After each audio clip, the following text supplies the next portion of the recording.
Time now for our rants and raves. Going to start with you, Adam. I have a rant for the return of Ken Bone. You may remember him as that schlubby guy in the red sweater who had a brief star turn as an undecided voter back in 2016. He has now returned to the media spotlight. We've learned that he is going to be voting for Joe Jorgensen, the Libertarian presidential candidate, in case you're wondering. But Newsweek, which did a great big write-up of where Ken Bone stands in 2020 and also did a video interview with him, included, to be sure graphs in stories where the basic premise of the story is sort of defended from obvious criticisms. They did a to be sure graph that, to my mind, shows the entire story should never have run. Here's the paragraph in question.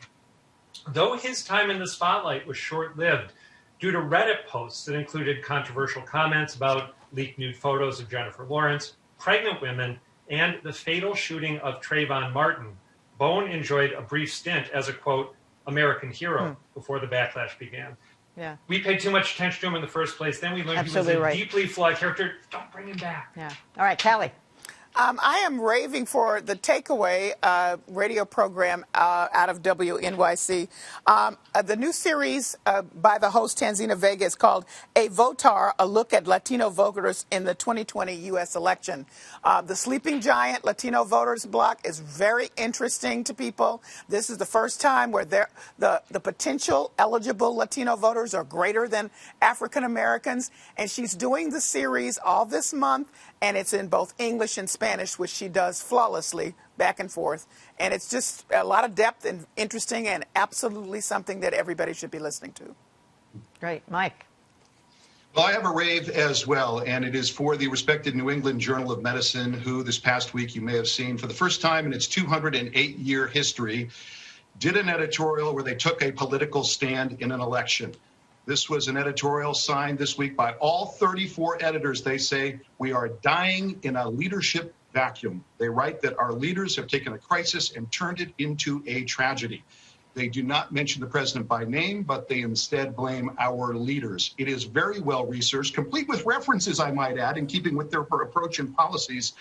They conclude, in one more quick quote, that we should not abet them by allowing them to keep their jobs. And I think it was powerful and unusual, and for that, they get a rave this week. I have to say they've come a long way in the days where everything was embargoed and held for release because they just wanted to, make their whatever study more important than it was. So I'd have to agree with that. All right, Lylah. I have a rave today for ProPublica, which yesterday launched 3 new bureaus and a host of fellowship opportunities. They're really filling a vacuum in the local news space, investigative local journalism, informing readers and holding the powerful accountable. There are 3 bureaus. They're expanding their Midwestern bureau.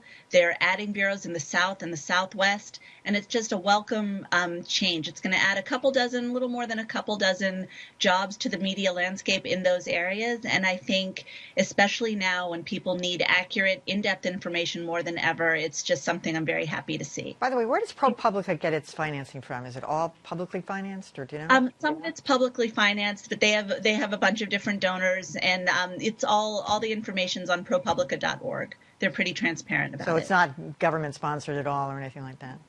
No. Nope.